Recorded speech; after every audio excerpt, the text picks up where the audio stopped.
है guys good morning बिहानको बजेको छ 8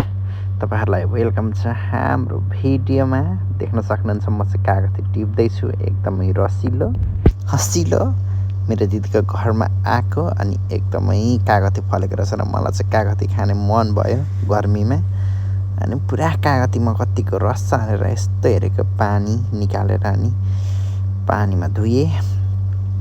अनि अब कागती काट्ने भनेर चाहिँ चक्कु दिदीले ल्याइदिनु भयो अब चक्कुले चाहिँ चक्कु धुएर चाहिँ चक्कुले काटेपछि यस्तो राम्रो हुन्छ रस कतिको छ भनेर हेर्ने हो रस धेरै थियो भने चाहिँ अलिकति टिपेर लाने भनेर सोचेर मैले चाहिँ एकदमै अब कागती काट्दैछु है कतिको रहेछ भनेर हेर्नका लागि गर्मी यस्तो गर्मी छ नि आम्मा तर रस चाहिँ एकदमै रहेछ है गाइस कागतीमा मलाई चाहिँ मन पर्यो यो बिना दाना क्या दाना भित्र नहुने खालको कागती सुन कागती भन्छ यसलाई चाहिँ मैले युट्युब भिडियोमा देखेको यो सुन कागती मेरो दिदीले चाहिँ सोध्दै हुनुहुन्छ कस्तो छ कागती रस छ कि छैन भनेर नाम के हो सेमाङ सेमाङ के हो लिम्बू यता हेर त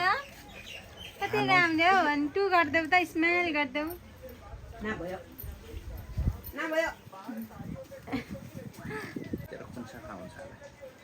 कागतीले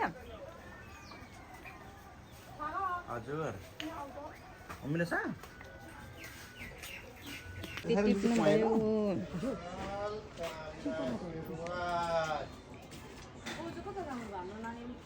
अरे घामले पो छिपेको होइन रहेछ घामले मात्रै पिल्सेको रहेछ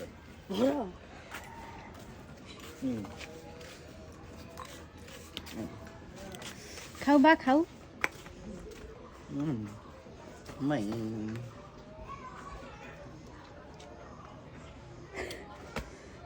लाइक गाइज कुल्फी अब यो 10 को अब 10 को त साह्रै सानो हुँदो रहेछ त नि 20 को त कस्तो छ खाना नि के काबु याबी पनि 20 को देखाउन त यो ठुलो होला यो ठुलो 20 को साह्रै ठुलो त रहेन रहेछ आयो अझै